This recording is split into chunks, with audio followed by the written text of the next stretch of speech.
ठीक है। फिर वुमेन एज अ को क्रिएटर है, और सृष्टि की रचना में बहुत बड़ा हाथ है।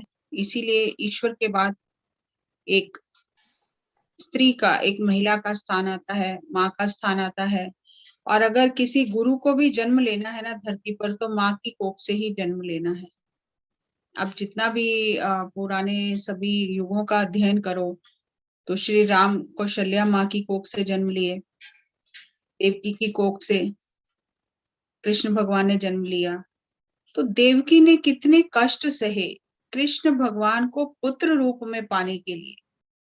एक बार कल्पना करनी चाहिए, हमें पीछे मुड़कर देखना चाहिए, ध्यान करना चाहिए उन चीजों का, कि उसकी आंखों के सामने जेल में बच्चे पैदा होते हैं, उसकी आंखों के सामने पटक कर पत्थर पर मार दिए जाते हैं, और वो सब कुछ सहती है इसलिए कि उसे ये पता है कि उसके कोख से भगवान अवतरित होंगे। तो ये सभी दुखों का तब अंत होगा। तो सब कुछ सहन किया। कितनी सहन शक्ति होती है एक स्त्री में, क्या कर सकती है वो। और वो ऐसा नहीं है कि वो एक स्त्री में सहन शक्ति होती है, हर एक स्त्री में उतनी सहन शक्ति होती है। हर एक के अंदर वो सारे गुण होते हैं, लेकिन कोई उन गुणों को विकसित करने के लिए मेहनत करता है, साधना करता है, श्रम करता है, और कोई उन गुणों को विकसित करने के लिए कुछ भी नहीं करता, तो वो सोए रहते हैं अंदर ही। तो जो भी साधना करता है, चाहे वो स्त्री हो या पुरुष हो, अपने गुणों को विकसित करता है। और क्योंकि यहाँ पर प्लस पॉइंट ये है कि ऑलरेडी एक फीमेल बॉडी में, एक फीमेल बॉडी जो लेती है आत्मा, तो उसमें बहुत सारी चीजें वो अनुभव कर सकती है जो मेल बॉडी में अनुभव नहीं की जा सकती। और एक आत्मा लगभग आधे जन्म मेल बॉडी में लेती है, आधे फीमेल बॉडी में लेती है, क्योंकि आत्मा के स्तर पर स्त्री पुरुष का कोई फर्क नहीं है, लेकिन शरीर और मन के स्तर पर अलग अलग है। और दोनों एक्सपीरियंस लेने के लिए आत्मा जन्म लेती है स्त्री का। और जो आत्मा स्त्री के शरीर का चुनाव करती है, वो बहुत ही महान शक्तिशाली आत्मा होती है, क्योंकि ये जानते हुए कि स्त्री के शरीर में जन्म लेने से चुनौतियां ज्यादा हैं, चुनाव ज्यादा हैं, और बहुत कुछ सहना पड़ता है, कष्ट सहने पड़ते हैं, फिर भी आत्मा वो सभी अनुभव करने के लिए स्त्री का शरीर धारण करती है। तो आज कल भी हमने कुछ संत स्त्रियों की बात की थी, आज भी हम कुछ संत स्त्रियों की बात करेंगे। मैं उन स्त्रियों का नाम ले रही हूँ यहाँ पर आज कल में, जिन्होंने आध्यात्मिकता के स्तर पर खुद को विकसित किया है, और इतना विकसित किया है कि हमारे लिए मिसाल बनी है कि हम भी अपने आप को उतना विकसित कर सकते हैं। बहुत सारी स्त्रियां हुई हैं जिन्होंने युद्ध किए हैं, योद्धा बनी है, रानी लक्ष्मीबाई है, और बहुत सारी स्त्रियां हुई हैं। शिवाजी जो हुए हैं, उनकी पत्नी, उनकी सॉरी माता जीजाबाई हैं, बहुत महान महान स्त्रियां हुई हैं।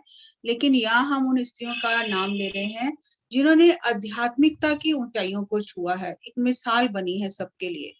और यहाँ मैं आज आपके साथ जिक्र करूंगी गुरु नानक देव जी की बहन बेबे नानकी, जो जिन्हें ये गौरव प्राप्त है कि वो गुरु नानक की पहली सिख हैं।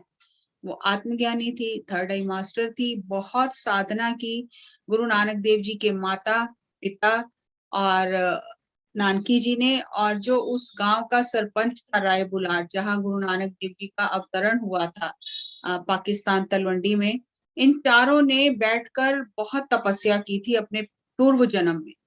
और जब ईश्वर प्रत्यक्ष हुए और वर मांगने के लिए कहा गया कुछ वरदान मांगो, तो जो दो ऋषि थे, उन्होंने ये वर मांगा कि जब आप धरती पर अवतरित होकर जाएं, तो माँ के रूप में मेरे गर्भ से आप जन्म लें। और एक जो ऋषि थे, उन्होंने ये वर मांगा कि अब मुझे पिता के रूप में मान प्राप्त हो। तो उस समय उन्होंने कहा कि आपके अंदर अभी इतनी शक्ति नहीं है कि आप अपनी, उस समय जब हम अवतार लेंगे तो आप हमें पहचान सको, आपके अंदर अभी इतनी शक्ति नहीं है, आप हमें पहचान नहीं पाओगे। लेकिन उन्होंने कहा कोई बात नहीं, हम पहचान पाए या ना पहचान पाए, आप हमारे घर में पुत्र रूप में आओ तो हम उसी से ही बहुत प्रसन्न आनंदित रहेंगे। तो जो भी शक्ति आई उसने तथास्तु कर दिया। और ये जो नानकी बनकर आई, उनके साथ बहन बनकर आई, तो उन्होंने उस समय कहा कि जब आप अवतार लें पृथ्वी पर, मैं आपकी बड़ी बहन बन के आऊं और मुझे दिव्य दृष्टि प्राप्त हो कि आप जो भी लीला करें वो मुझे समझ में आए, तो मुझे दिव्य दृष्टि प्राप्त हो। तो उन्हें दिव्य दृष्टि प्राप्त हुई और जो एक और ऋषि थे उन्होंने कहा कि जिस जगह पर आपका जन्म हो, मैं उस गांव का सरपंच बनूं और मैं आपकी पूरा जीवन सेवा करूं। तो ये बेबे नानकी जी बड़ी बहन बनकर आई, बहुत प्यार करती थी और जो भी लीला गुरु नानक ने अपने जीवन काल में की है, बेबे नानकी वो सब चीजें जानती थी। लोग बहुत घबरा जाते थे, डर जाते थे, क्या हो गया, अभी गुरु नानक ने अपना धर्म बदल लिया है, नदी में डूब गए हैं ये सब। तो नानकी जी कहते थे कि नहीं, मेरा जो भाई है वो संसार का उद्धार करने आया है, वो कैसे डूब सकता है। तो उसमें ज्यादा डिटेल में मैं नहीं जाऊंगी। तो उन्होंने ऐसा भाई बहन के प्रेम का उदाहरण प्रस्तुत किया और भाई को भाई नहीं समझा, भाई को अवतारी पुरुष समझा और उसकी लीला का पूरा जीवन आनंद लिया। एक और गुरु अमरदास जी जो तीसरे गुरु हुए हैं, उनकी पुत्री, दो पुत्रियां थी, दो पुत्र थे। उनकी पुत्री जो छोटी पुत्री थी जिनका नाम आता है बीबी भानी जी। भानी मतलब अगर इसको पंजाबी में भानी कहते हैं तो हिंदी में इसे अगर मैं ट्रांसलेट करूं तो स्वीकार्यता कहा जाता है, एक्सेप्टेंस कहा जाता है कि जो हो रहा है मुझे स्वीकार है। परमात्मा के जो भी लीला है वो मुझे स्वीकार है, सुख है दुख है जो भी है वो मुझे स्वीकार है। इनके पिता गुरु अमरदास जी तीसरे गुरु थे। उन्होंने अपने पिता को गुरु समझकर सेवा की, पिता समझकर नहीं कि मेरे पिता है तो मेरा फर्ज बनता है, नहीं, पिता को गुरु रूप में जानकर, गुरु रूप में देखकर सेवा की। और इतनी सेवा की कि जो गुरु नानक देव जी ने जब आगे दूसरे गुरु जो जिन्हें अपनी गद्दी पे बिठाया था, तो गुरु नानक देव जी ने अपने पुत्रों को गद्दी पर नहीं बिठाया था, एक सिख को गद्दी पर बिठाया था जो परीक्षा में उत्तीर्ण हुए थे। गुरु अंगद देव जी ने जब परीक्षा ली, उन्होंने भी, गुरु अमरदास जी उनके रिश्ते में दूर के समधी लगते थे और सिख बनकर इन्होंने 12 साल बहुत सेवा की। और गुरु अंगद देव जी ने अपने पुत्रों को गद्दी नहीं दी, अपने सिख को गुरु अमरदास जी को गद्दी देकर तीसरे गुरु के रूप में गद्दी पर सुशोभित किया। अब इनकी जो बेटी है बीबी पानी जी, इतनी उच्च आत्मा है, इन्होंने पिता की इस तरह से सेवा की। और जब उनके पिता बहुत आयु हो चुकी थी, पूरा हर चीज का ध्यान रखना, नहलाना खिलाना, हर चीज का ध्यान रखती थी और हर समय सेवा में तल्लीन रहती थी। और जब एक बार ऐसी सेवा की और खुश हो गए गुरु और उन्होंने कहा कुछ वरदान मांगो, तो उस समय बीबी पानी जी ने अपने पिता से ये वरदान मांगा कि अभी तक गुरु नानक की गद्दी बाहर सिखों को दी जा रही थी, लेकिन आप मुझे ये वरदान दो कि आज के बाद, आपके बाद ये गद्दी घर में ही रहे, इसका वारिस कोई घर का ही बने। तो उस समय गुरु अमरदास जी ने कहा कि अगर इस गद्दी को घर में रखा जाएगा तो बहुत कुर्बानियां देनी पड़ेंगी, इसके लिए बहुत कुछ देना पड़ेगा। तो उन्होंने वो सारा आने वाला समय गुरु अमरदास जी के बाद से लेकर गुरु गोविंद सिंह जी तक जो जो कुर्बानियां देनी थी वो सब उन्हें दिखाया। फिर भी उन्होंने कहा कि कोई बात नहीं, जो भी होगा मुझे स्वीकार है, लेकिन आप मुझे यही वर दो। तो वहां से फिर गुरु रामदास जी जो बीबी पानी जी के पति थे, वो गुरगद्दी उन्हें प्राप्त हुई। तो ऐसे ऐसे स्त्रियां हुई हैं, ऐसी ऐसी इतिहास में दिव्य आत्माएं हुई हैं जिन्होंने अपने आप को इतना विकसित किया है और ऐसी उदाहरण प्रस्तुत की है कि हम किसी भी रिश्ते में हो, हम बहन के रिश्ते में हो, हम बेटी के रिश्ते में हो, हम अपने आप को किस तरह से विकसित करके उसमें अपनी अच्छी भूमिका निभा सकते हैं। ऐसे ही जब चौथे गुरु गुरु रामदास जी थे। अब ये तो आप कहोगे कि गुरु पत्नी है या गुरु बेटी है या गुरु की बहन है, लेकिन एक ऐसी भी हुई है रजनी जिसका नाम आता है। वो जो आज आप जहां पर देखते हो हरि मंदिर, जो गोल्डन टेम्पल के नाम से जाना जाता है, वैसे इसका असली नाम हरि मंदिर है। तो हरि मंदिर में जो दुखभंजनी बेरी बनी है, उसके पीछे एक बहुत बड़ा इतिहास है कि रजनी एक सरपंच था भट्टी का। 1 मिनट, 1 मिनट होल्ड करना।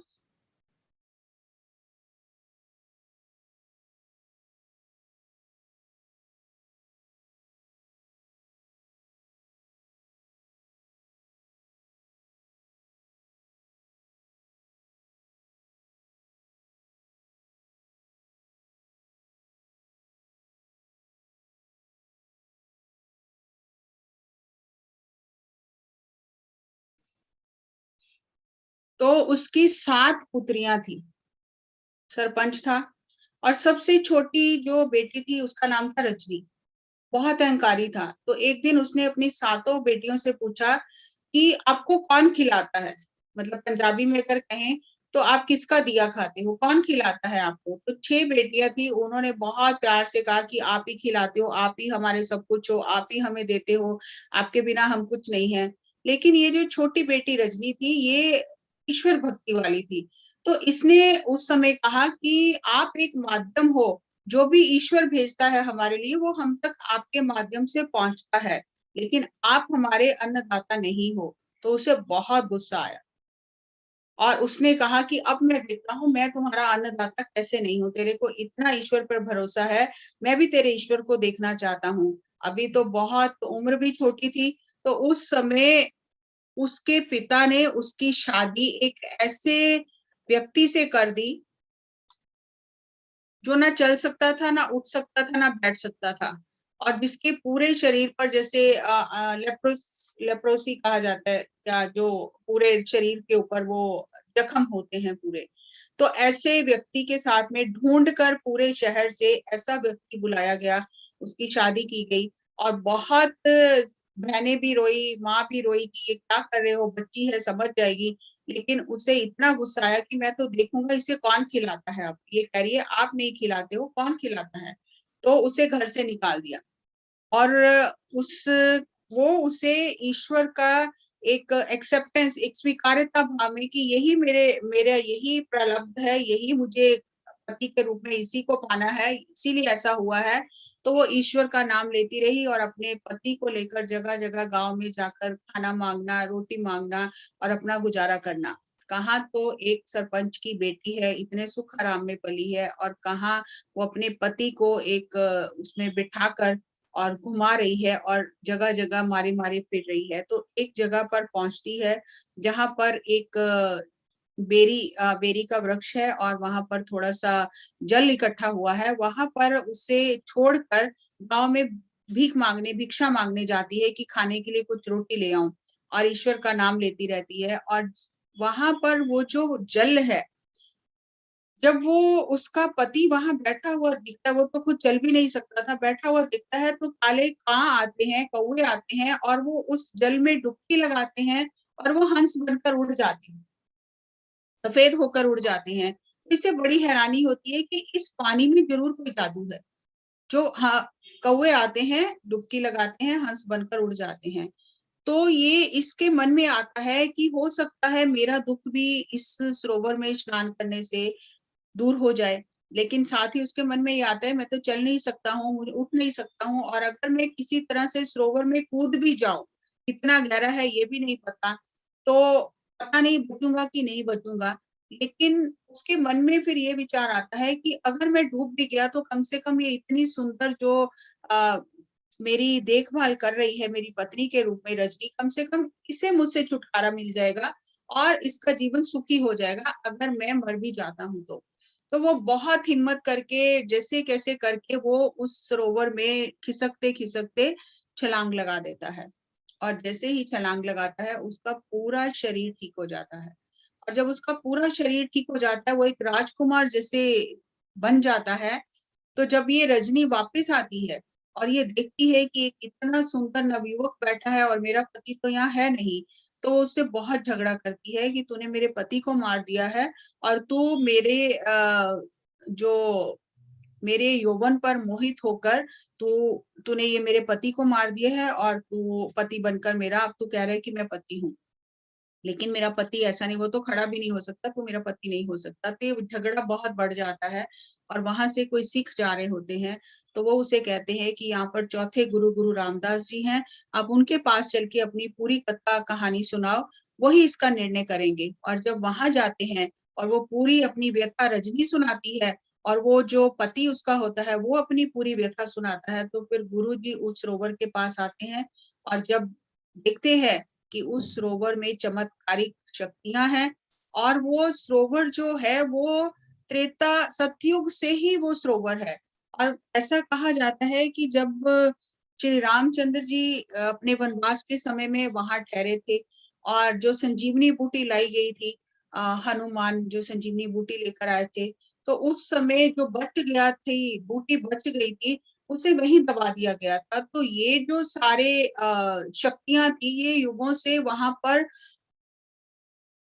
थी, लेकिन प्रकट नहीं थी, कोई जानता नहीं था।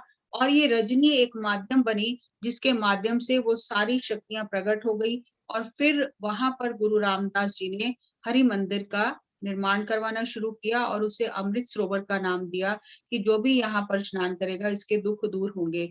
तो एक सिर्फ परमात्मा पर भरोसा रखने से और एक्सेप्टेंस में रहने से एक स्त्री क्या कुछ कर सकती है, कैसे अपनी शक्तियों को विकसित कर सकती है।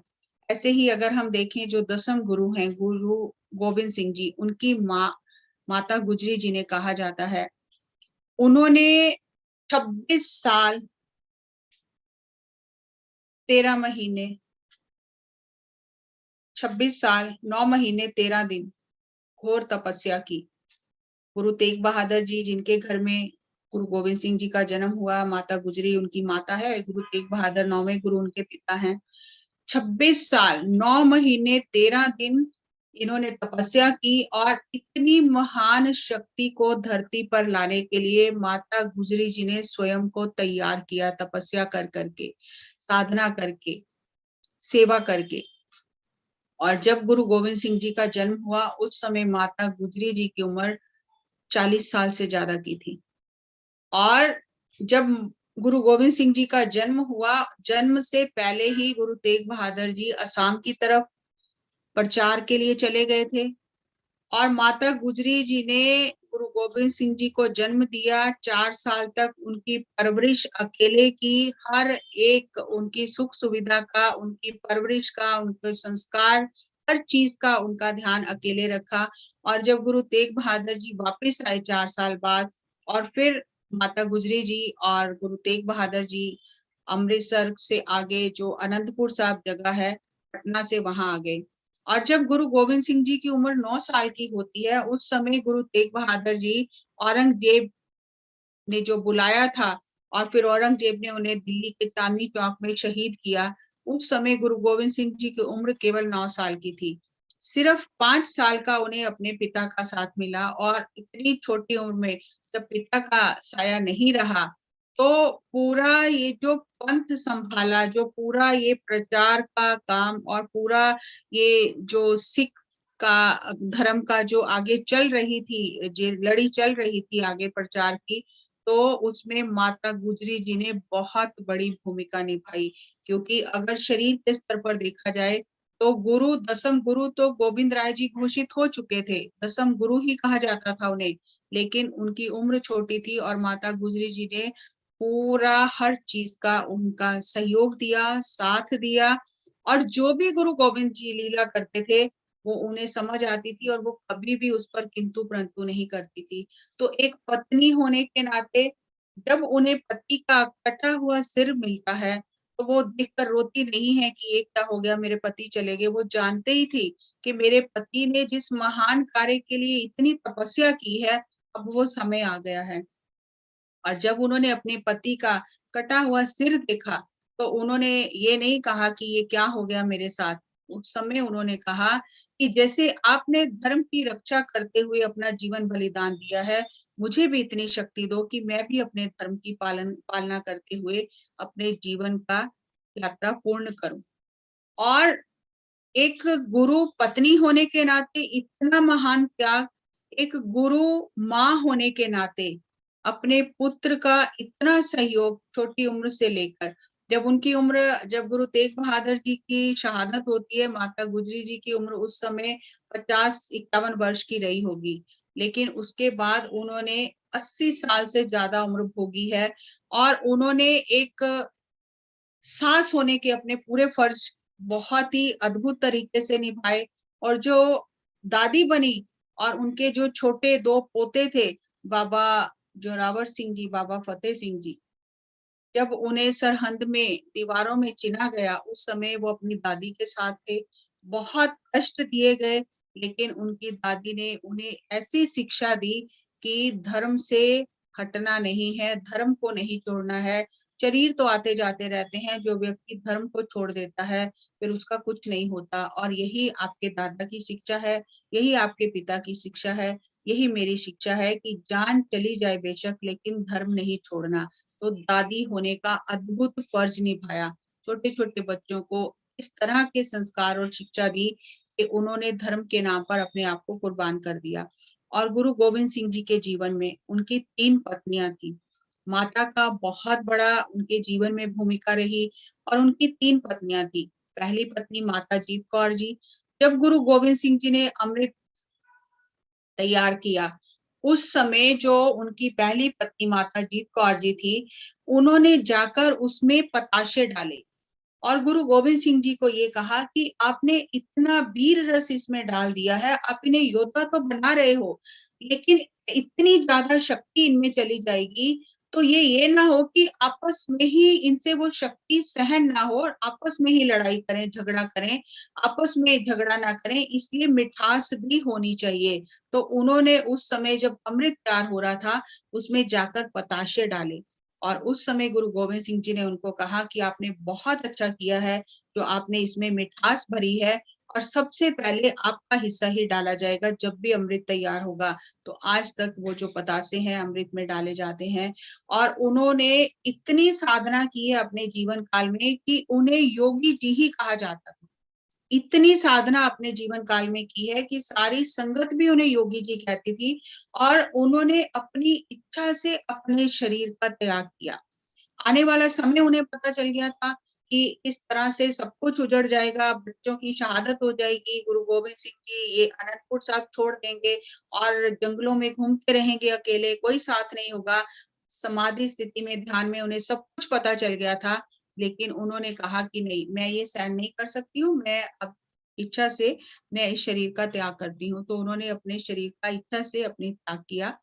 और दूसरी पत्नी जो थी माता सुंदर कौर जी, जिनके एक बेटा था, बड़ा बेटा था अजीत सिंह जी और माता जीत कौर जी के 3 पुत्र थे।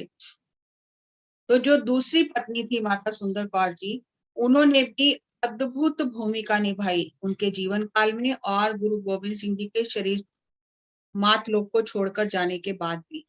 और तीसरी पत्नी माता साहेब कौर जी थी और इनका भी बहुत ही अद्भुत चरित्र वर्णन है कि जब माता जीत कौर जी ने शरीर छोड़ दिया और माता सुंदर कौर जी हैं, बच्चे 2 बहुत छोटे-छोटे हैं जिन्हें वो छोड़कर गई हैं। उस समय एक सिख आया है गुरु जी के दरबार में, राम सिंह उनका नाम है और उन्होंने कहा है कि जब मेरे घर में औलाद नहीं थी, कोई संतान नहीं थी और मैंने ये अरदास की थी कि जो भी मेरे घर में संतान होगी, मैं उसे गुरु के चरणों में अर्पण करूँगा। उस समय मेरे घर में ये पुत्री पैदा हुई है और मैंने इसका नाम ही साहिब देवा रखा है कि साहिब ने इसको दिया है। और तब से जब से इसका जन्म हुआ है, हमने यही अपने मन में ठाना है कि हम इसे आपके चरणों में अर्पण करेंगे और हम इसे अब लेकर आए हैं, अब ये शादी योग्य हो गई है, आप इससे विवाह करो। तो उस समय गुरु गोविंद सिंह जी ने उन्हें कहा कि 4 पुत्र हैं, पत्नी है, 2 पत्नियाँ हैं, तो हम अभी गृहस्थ आश्रम में फिर प्रवेश नहीं कर सकते हैं। लेकिन इनके जीवन की अद्भुत पूर्व जन्म की कथा है कि जब सतयुग में राक्षसों का युद्ध हुआ था और देवताओं में युद्ध हुआ था, उस समय ये माता साहेब कौर जो थी वो आदि शक्ति के रूप में देवताओं की मदद करने के लिए आई थी, लेकिन राक्षस उन पर भारी हो गए थे। और इन्होंने जाकर एक ऋषि से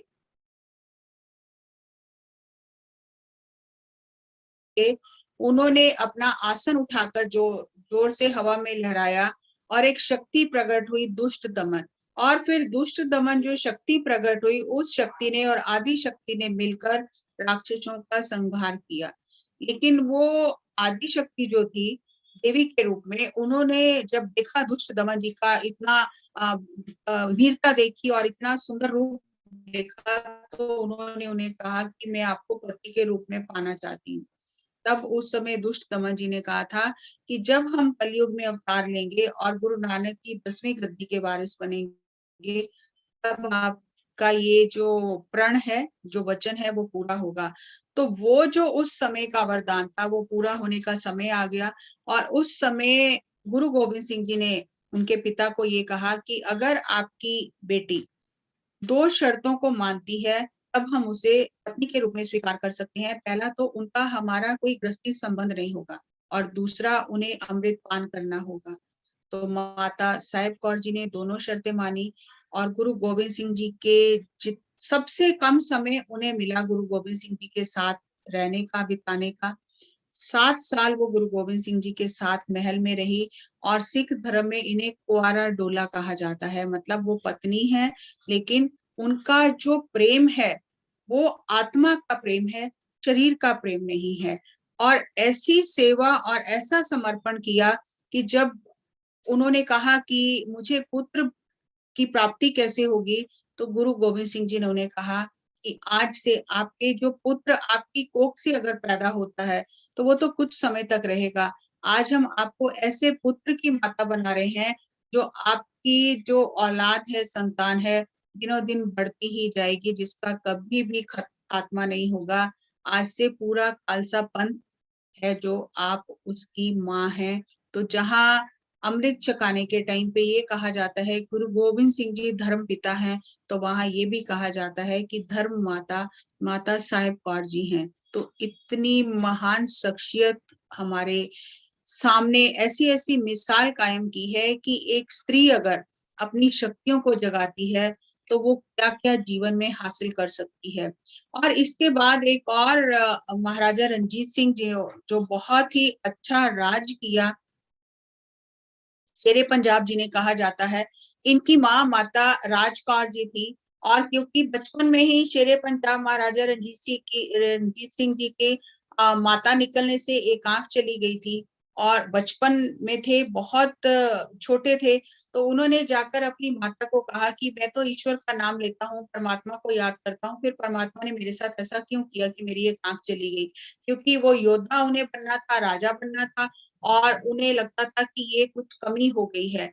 लेकिन ऐसी अद्भुत शिक्षा उनकी माँ ने उन्हें बचपन में ऐसे संस्कार दिए कि देखो, आपको राजा बनना है और राजा को सबके साथ समान व्यवहार करना चाहिए।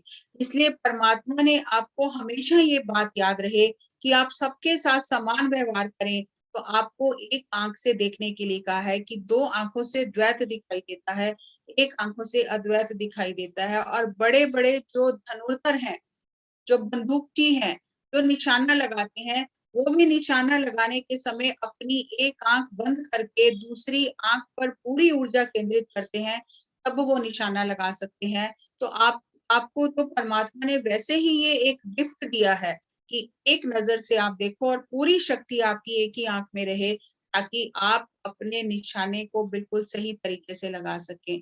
और महाराजा रणजीत सिंह के जीवन में उनकी जो सासू माँ थी, उन्होंने उन्हें शेरे पंजाब बनाने में इतनी महान भूमिका निभाई है, जिन्हें रानी सदा कौर कहा जाता है। एक स्त्री चाहे अपनी शक्ति को जगाए, तो वो राजनीति भी कर सकती है, योद्धा भी बन सकती है, वो समर्पण की देवी भी बन सकती है, वो प्रेम की मूर्ति भी बन सकती है। तो हम सभी के अंदर वो शक्तियाँ हैं, हमें अपनी शक्तियों को पहचानना है। और पत्री सर कहते हैं कि आध्यात्मिकता का अर्थ ही स्त्री तत्व है। एक स्त्री बच्चे को जन्म देती है, बच्चे की देखभाल करती है, परिवार की देखभाल करती है, इससे ज़्यादा आध्यात्मिकता तो कुछ है ही नहीं। अर्धनारीश्वर का मतलब है पुरुष को नारी तत्व अपने अंदर जागृत करना है, लेकिन कभी भी नारी को ये नहीं कहा जाता कि तुम्हें अपने अंदर के तत्व को जागृत करना है। जैसी परिस्थितियां होती हैं, वो स्त्री अपने आप को वैसा ही ढाल लेती है। जब युद्ध की कमान संभालने का अगर समय उसके ऊपर आ गया, तो उसे कोई बताता नहीं है कि कैसे संभालनी है। उसके अंदर वो शक्ति होती है, वो अपनी शक्ति से जान लेती है कि अब उसकी भूमिका क्या है और उसे क्या करना है। इसलिए पत्री सर कहते हैं कि हमेशा पुरुष को कहा जाता है अर्धनारीश्वर बनना है, स्त्री को ऑलरेडी उसके वो आध्यात्मिक ही है, उसे कुछ और करने की जरूरत ही नहीं है। वो सृजन में इतना महान योगदान दे रही है कि उसे और करने की जरूरत ही नहीं है। अगर हम वुमेन शब्द को देखें, वो प्लस मैन, ऑलरेडी स्त्री में पुरुष तत्व है वो। इसलिए स्त्री का मतलब है caring, loving, sharing, receptive, nurturing, tolerance. हर एक जो गुण है वो स्त्री के अंदर है। लेकिन यहाँ ये बात सोचने की है, विचार करने की है, चिंतन मनन करने की है कि अगर परमात्मा ने स्त्री के अंदर इतने अनमोल गुण भरे हैं, तो फिर हम इतने दुखी क्यों होते हैं? फिर हम अपने आप को इतना कमजोर क्यों समझते हैं? फिर हम इतने नीचे कैसे गिर जाते हैं? हम अपनी शक्तियों को खो कैसे देते हैं? तो उसके लिए एक जो कमी है उसे दूर करना है। जो स्त्री में भावनात्मक तत्व बहुत ज्यादा होता है, भावनाओं में बह जाना और फिर भावनाओं में बहकर रोते रहना। अगर हम अपनी भावनाओं का जो हमारा एक क्षेत्र है, अगर हम उसके ऊपर में नियंत्रण करें, उन्हें भावनाओं को समझें कि कब हमें क्या करना चाहिए, हमारी भूमिका क्या है, हम भावनाओं के बहाव में ना बहकर अगर हमारे अंदर वो आत्मज्ञान हो, साधना की है, ध्यान किया है, तो हम हर परिस्थिति का बहुत अच्छे से मुकाबला कर सकते हैं। हमारे आसपास के लोग ऐसे हैं जो हमारी भावनाओं को ठेस पहुंचाते हैं, हमारी भावनाओं का फायदा उठाते हैं। जैसे इसीलिए कहा जाता है ना, इमोशनल ब्लैकमेल करते हैं लोग। तो एक तो आप अपने आप को कमजोर समझ रहे हो, दूसरा लोग आपको ऐसी बातें बता रहे हैं जो आपको आपको अंदर से कमजोर कर रही हैं। तो हम उन बहाव में बहकर अपने आप को बिल्कुल कमजोर समझकर अपनी आत्मा की शक्ति को क्षीण कर लेते हैं। अगर आपने अपनी आत्मा की शक्ति को बढ़ाया है, ध्यान किया है, स्वाध्याय किया है, सज्जन सांगत्य किया है, तो आपकी आत्मा से जो आपको ज्ञान मिलेगा, कभी भी आपकी शक्ति क्षीण नहीं होगी, क्योंकि आपको हर समय अपनी आत्मा से ज्ञान मिलेगा। कब क्या करना है, क्या नहीं करना है, कहाँ मुझे क्या भूमिका निभानी है, वो ज्ञान आपको अपने अंदर से मिलेगा। तो आज आपको यहाँ पर मैं इमोशनल डाइट चार्ट के बारे में बताती हूँ कि अपनी भावनाओं को नियंत्रित करने के लिए हमें कौन सा डाइट प्लान फॉलो करना है, कैसा डाइट चार्ट हमें फॉलो करना है। हम डाइटिशियन से डाइट चार्ट लेते हैं कि अपने शरीर को स्वस्थ रखने के लिए हमें कैसी डाइट लेनी है, लेकिन हमें अपनी भावनात्मक स्वास्थ्य के लिए भी कैसी डाइट लेनी है, आज उस पर बात करेंगे। ताकि जैसे हमारे सामने इतने महान आदर्श स्त्रियों ने स्थापित किए हैं, हम भी वैसे ही बने, हम भी वैसे ही अपने अंदर शक्तियों को जगाएं। तो सबसे पहले क्रीमी पेस्ट्री जो हम खाते हैं, सेल्फ पिटी, हम खुद को बेचारा समझ लेते हैं और आसपास वाले भी आकर कहते हैं ये बेचारी तो बहुत दुखी है, इस बेचारी के साथ तो बहुत बुरा हुआ है। सुनने में बहुत अच्छा लगता है, जैसे पेस्ट्री खाने में बहुत टेस्टी लगती है, लेकिन वो कितनी शुगर हमारे अंदर चली जाती है, कितनी हमारी कैलोरी बढ़ाती है, कितना हमारा ये जो इमोशन है, ये जो सेल्फ पिटी है, अपने आप को बेचारा समझ लेना और दूसरों से ये उम्मीद करना कि वो मेरे ऊपर तरस करें, दया करें कि मैं तो बेचारी हूँ। जो ये बातें, इस तरह की भावनात्मक बातें होती हैं, ये हमें अंदर से कमजोर कर देती हैं। कैलोरी रिच फूड क्या है? हेट एंड ब्लेम, दूसरों से नफरत करना और दोष देना दूसरों को। तो अगर हमारे अंदर ऐसी भावना है, हेट और ब्लेम की भावना है, तो हम डाइट, इमोशनल डाइट अच्छी नहीं ले रहे हैं। हमारे इमोशनल डाइट में बहुत ज्यादा कैलोरी हम ले रहे हैं, जिससे हमारा नुकसान होगा। और तीसरा, सॉफ्ट ड्रिंक हम कौन सी लेते हैं हर दिन? Hurt, jealousy, anger, fear. ये जिस तरह से सॉफ्ट ड्रिंक में थोड़ा सा टिंग सा टेस्ट होता है, थोड़ा एसिडिक टेस्ट होता है,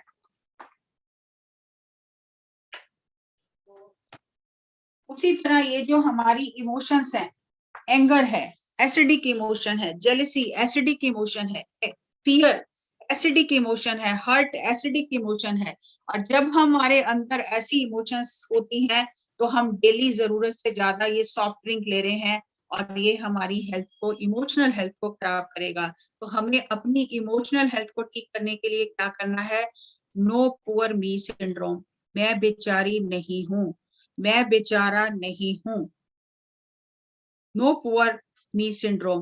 क्योंकि बहुत आदत होती है, मुझे ये बहुत आदत थी जब मैं ध्यान में नहीं आई थी और बहुत अपने आप को समझती थी कि मैं बहुत दुखी हूँ, मेरे साथ ही सब गलत कर रहे हैं और मैं तो बहुत सबके साथ इतना अच्छा किया है और आज मैं बेचारी बन गई हूँ और कोई भी मेरा साथ नहीं दे रहा है। तो जो मेरे आसपास के रिश्तेदार लोग होते थे वो भी ऐसे ही बोलते थे कि, इस बेचारी के साथ तो अच्छा नहीं हुआ, इसके साथ तो ऐसा नहीं हुआ। तो थोड़ी देर के लिए आपको उनकी बातें राहत देती हैं, लेकिन उससे आपका कुछ भी बदलता नहीं है। आप अपनी आत्मा को और कमजोर कर लेते हो क्योंकि आप में पहले ही ऊर्जा कम है और आपने अपने आप को बेचारा समझ लिया और आप ये चाहते हो कि लोग भी आप पर दया करें। No pity on self, no pity on others. तो हम अपनी आत्मा की ऊर्जा को बढ़ा सकते हैं। दूसरा है नो विक्टिम कॉन्शियसनेस, मैं बेचारा, मेरे साथ बहुत बुरा हुआ है, मेरा ही सब फायदा उठाते हैं, हर समय अपने ही दुख का रोना रोते रहना। तो नो विक्टिम कॉन्शियसनेस, हमें इस विक्टिम कॉन्शियसनेस से बाहर आना है। और तीसरा नो पिटी पार्टी। पिटी पार्टी तो आप सबने सुना है, लेकिन नो पिटी पार्टी। ना हमें अपने दुख किसी को सुनाने की जरूरत है और ना हमें बेचारा बनने की जरूरत है और ना हमें लोगों की नजरों में ये बिचारी वो बिचारी, ये सब बातें से हमें हट जाना है। कि चार लोग बैठकर बातें करें, पिट्टी पार्टी करें कि इनके साथ तो बहुत बुरा हुआ है, इनके साथ तो अच्छा नहीं हुआ, ये तो बेचारी पहले से ही बहुत दुखी है और इसको दुख मिल गया है। तो no poor me syndrome, no victim consciousness, no pity party. अब आपको खुद ये फैसला करना है कि आप अपनी आत्मा की ऊर्जा को बढ़ाना चाहते हो कि कम करना चाहते हो। अगर आप अपनी आत्मा की ऊर्जा को बढ़ाना चाहते हो तो कोई भी आत्मा बेचारी नहीं है। Every soul is complete, every soul is powerful. लेकिन अगर हमारे विचार ठीक नहीं है तो हम अपने आप को खुद कमजोर कर लेते हैं, कोई हमें कमजोर नहीं कर सकता। हम कहीं बेचारे नहीं हैं, कहीं हम दोषी नहीं हैं कि मेरे साथ ही ऐसा होता है। और नो पिटी पार्टी, ना खुद पर पिटी करें, दया करें और ना ही दूसरों की स्थितियों को देखकर उन पर दया करें, दोनों ही चीजें गलत हैं। No pity party.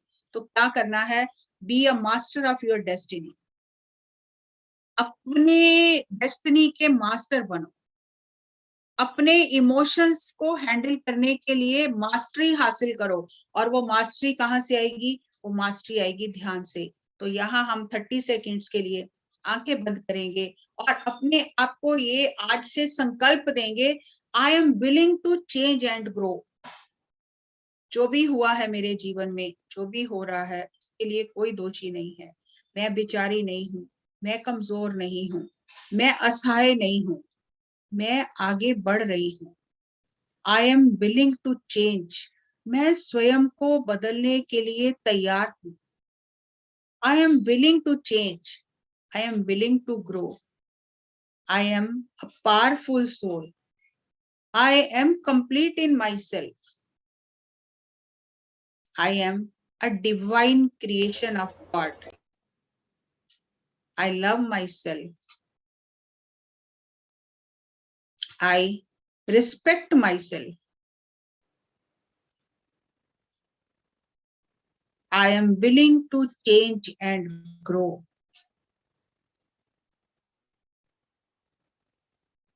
I am divinely protected. Universe supports me.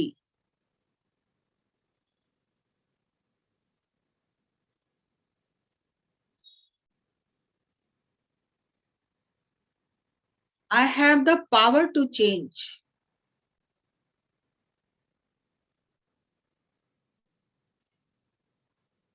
I am my own master. I have a magnificent destiny. Last 10 seconds. I'm willing to change and grow. I am my own master. I love myself. I respect myself. I am complete in myself. Last 5 seconds. 5, 4, 3, 2, 1, 0. धीरे धीरे अपने हाथों को खोलकर अपनी आंखों पर रखें और अपने ही हाथों से स्वयं को प्यार करते हुए, सहलाते हुए एक बार अपने अंदर की शक्तियों को समझते हुए, जानते हुए, अनुभव करते हुए इस शरीर को थैंक्स करें, अपनी आत्मा को धन्यवाद करें कि उसने इस स्त्री शरीर का अनुभव लेने के लिए चुनाव किया। Thank you, thank you, thank you.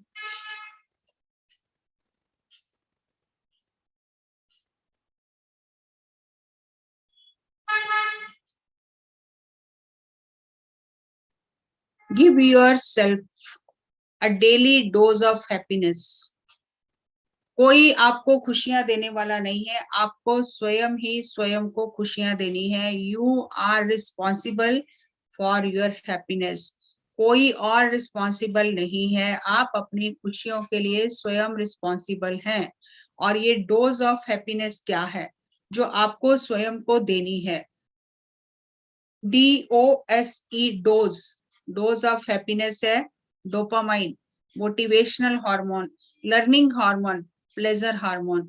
हर दिन कुछ नया सीखें, अपने आप को मोटिवेट करें, आनंदित रखें अपने आप को, हर एक काम को एंजॉय करें, ध्यान करें तो आपके अंदर डोपामाइन जो हार्मोन है वो बढ़ता ही जाएगा और आपको कोई आकर आपको मोटिवेट करे, आपको उसकी जरूरत ही नहीं पड़ेगी। नया सीखते जाएं, आनंदित रहें और अपने आप को स्वयं मोटिवेट करें, क्योंकि आपके अंदर ध्यान करने से, खुश रहने से डोपामाइन हार्मोन बढ़ेगा। ऑक्सीटोसिन ये हार्मोन है जो हमारे लविंग रिलेशनशिप को बिल्ड करता है।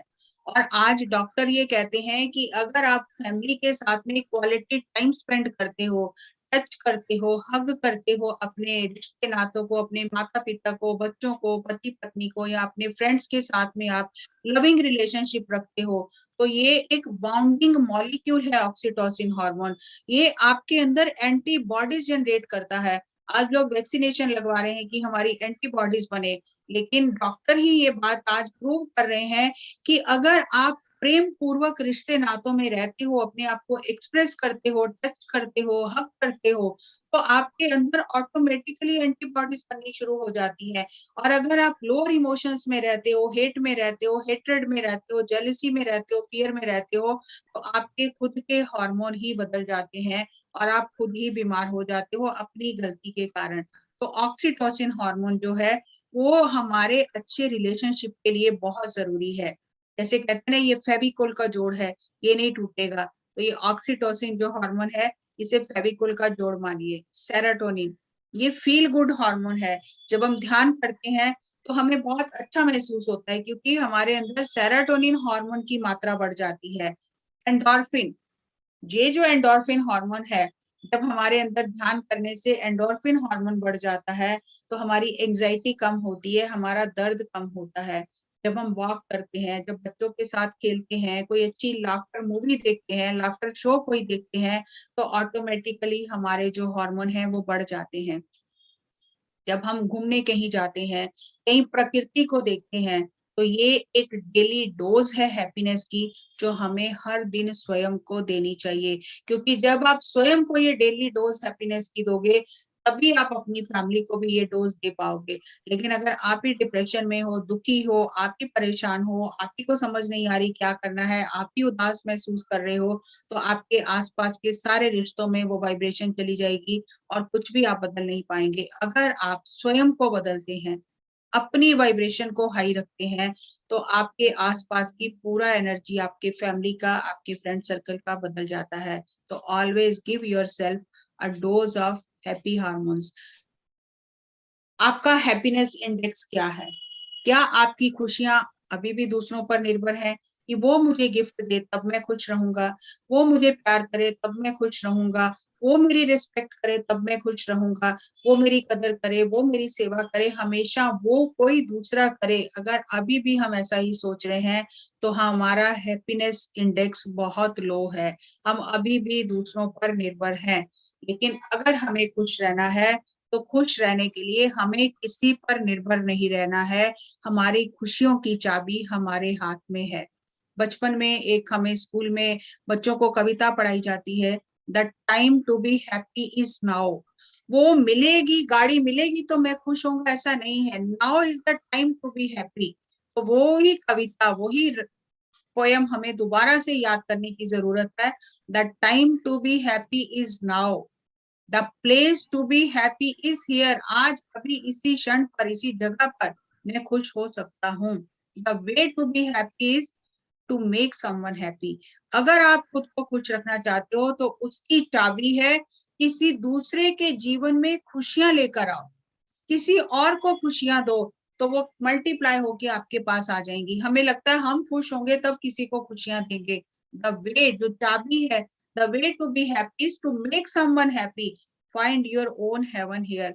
जब आप दूसरों को खुशियां बांटनी शुरू करोगे, आपके आसपास स्वर्ग निर्मित होना शुरू हो जाएगा। I choose to be happy, happiness is my choice, क्योंकि मेरा रिमोट कंट्रोल मेरे हाथ में है। कोई भी मुझे अनहैप्पी नहीं कर सकता। My happiness is my responsibility. I choose to be happy. I am happy because of my self.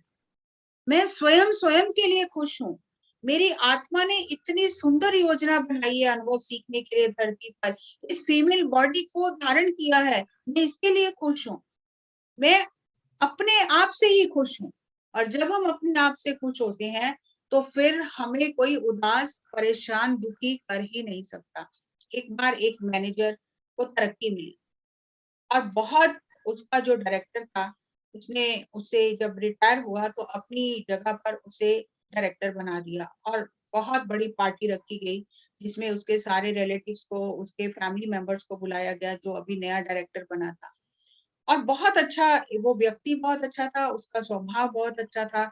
अभी इतनी बढ़िया जॉब में तरक्की हो गई, इतना पैसा भी मिल गया।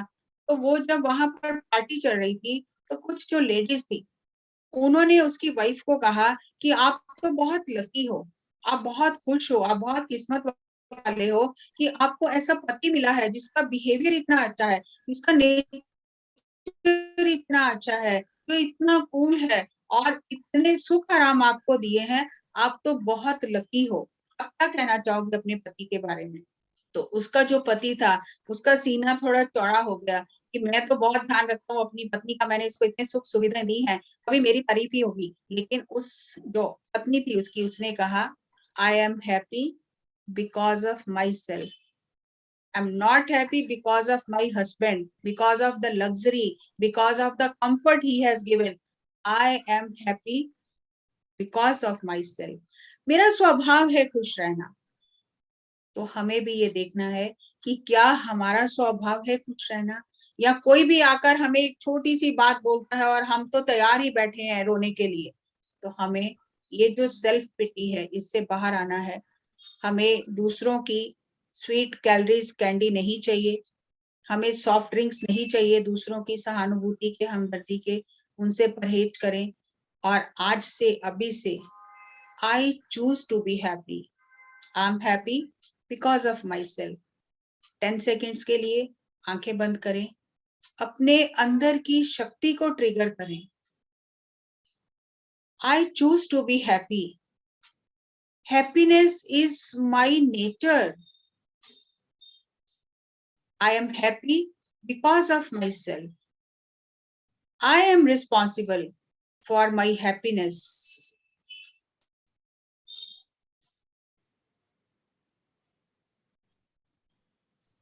Happiness is my passport to success.